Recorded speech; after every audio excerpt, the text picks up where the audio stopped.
Srila Prabhupada ki jai, Guru Maharaj ki jai.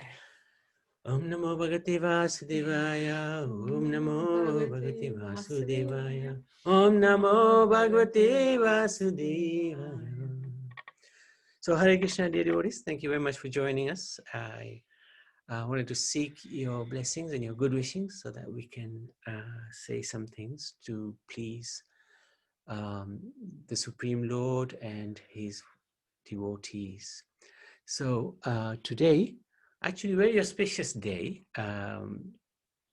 according to the Western calendar, Srila Prabhupada's birthday, 1st of September, 1896. So that's 100 and how many? 24 years? 124 years? 124 years ago, according to the Western calendar. But we won't go through Srila Prabhupada's life story. We went through that on the day after Janmashtami Nandotsav, when he was his appearance according to the Bharatiya calendar. But today, according to the Bharatiya calendar, is the day in 1959 that Srila Prabhupada took sannyas. So I wanted to recollect that particular glorious event. So he met his guru in 1922, and that's his Divine Grace Bhakti Siddhanta Saraswati Thakur Srila Prabhupada. There he's getting his initiation beads. And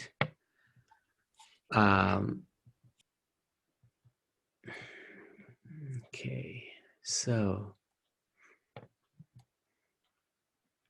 now he was a grihastha. He had 5 children. He also was a businessman. He was like a pharmacist. He actually invented his own medicines. And if he wasn't a devotee, he would have been probably the world's richest man.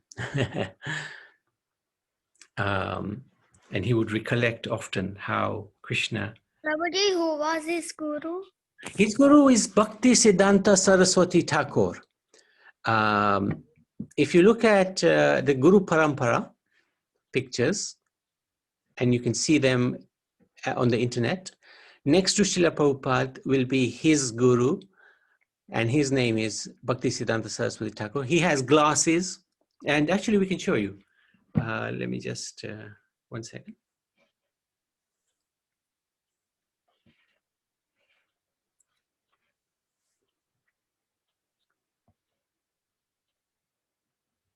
Go. Okay. There you go. That's him there. Can you see him? So that's Prabhupada? I cannot see him, Prabhuji. Oh, one second.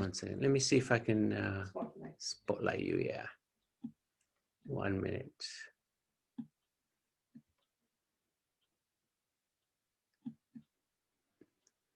Can you see now? I think try to do it the other way.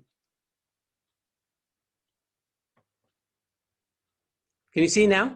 There he is. That's Bhakti Siddhanta. Prabhuji. That's right. He's next to Prabhupada. Very good. Good question, young man.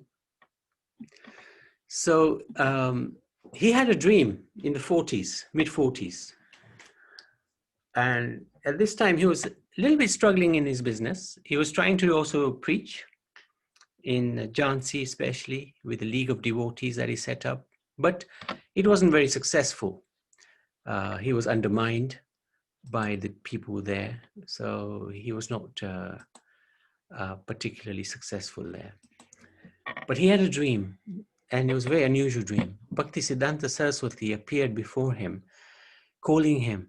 He was asking a Bhai, whose name is now Srila Prabhupada, to leave home and take sannyas. Now, Prabhupada woke up and he was horrified because he had a family, he had a business. And he knew this was no ordinary dream, but the request was just too difficult and it wasn't going to happen.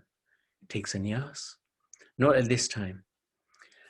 So what he was doing was, from his business, he would do a lot of Krishna consciousness. He was supporting the Gaudiya Math temples. He would print books, or not necessarily books. He was printing a few things. Anyway, he was shaken, but then he had another dream later on, same sort of dream. And again, Srila Prabhupada just cast it aside for the time being. He was a householder, he had responsibilities. How could he take sannyas? He had 5 children. So he said himself, I started a big factory in Lucknow. Those were the golden days. My business flourished like anything. But then gradually his business dwindled. And then he opened another factory somewhere in Allahabad. And he took his son there, Vrindavan, and they manufactured medicines. The rest of the family stayed in Calcutta.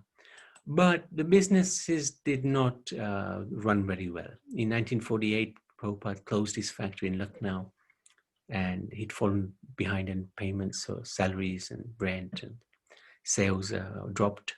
So he lost everything.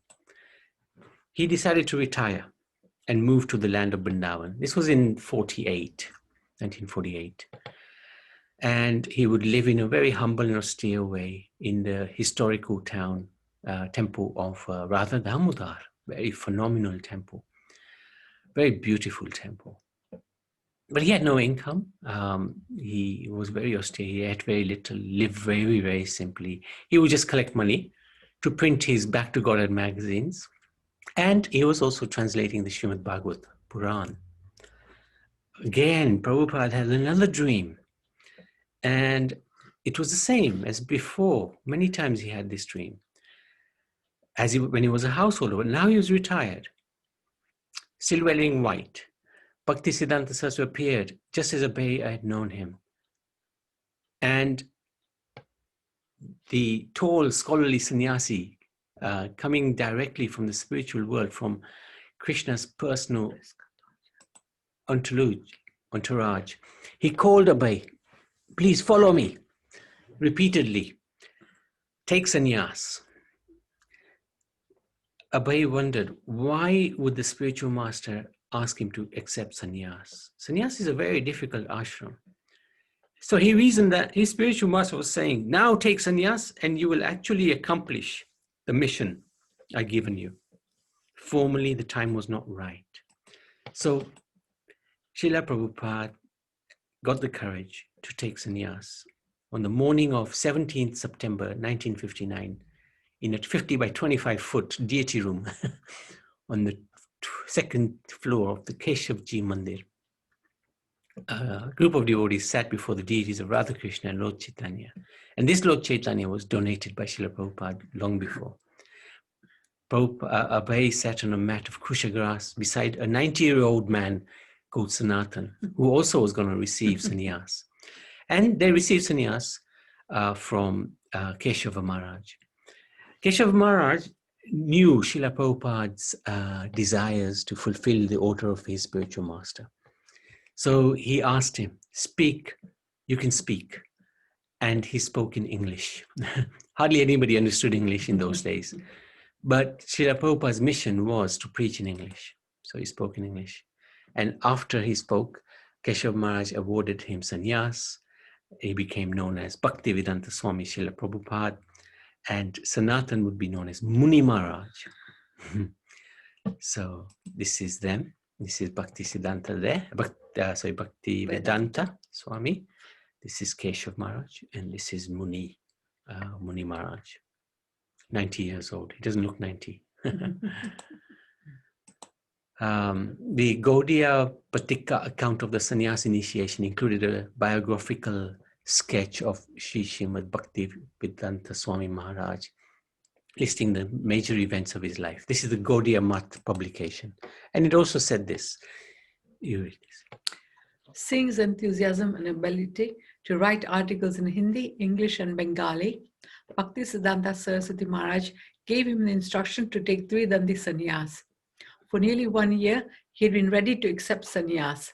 In the month of Bhadra, on the day of which Vishwarup accepted sannyas, Bhaktivedanta Swami at the Sri Keshavji Gaudiya Math accepted sannyas from the founder of the Vedanta Samiti, Bhakti Prajan Keshav Maharaj.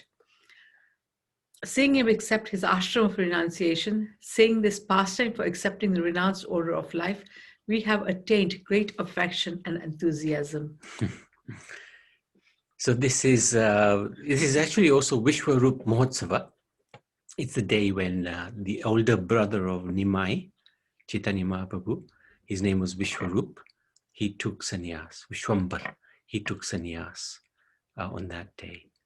And Chaitanya Mahaprabhu and the family was actually broken when that happened, especially his mother and his father. And he told them, don't worry, I won't leave you.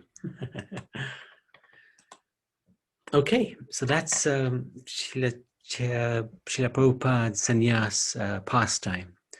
A very glorious event because after taking sannyas, Srila Prabhupada, what did you said to me yesterday? Yeah, this morning. I was listening to a lecture this morning, and the devotee was comparing, saying that Chaitanya Mahaprabhu was not into bhakti before sannyas, and as soon as he takes sannyas, the floodgates of bhakti opened up for him. Similarly with Prabhupada as well. Up to now, he wasn't preaching as much, but as soon as he took sannyas, the world was his oyster, and he just went for, spreading the holy names everywhere, especially in the West. So this devotee was just comparing the similarities between Chaitanya Mahaprabhu taking sannyas and Prabhupada taking sannyas. Very interesting. Okay, so let me just, where are you?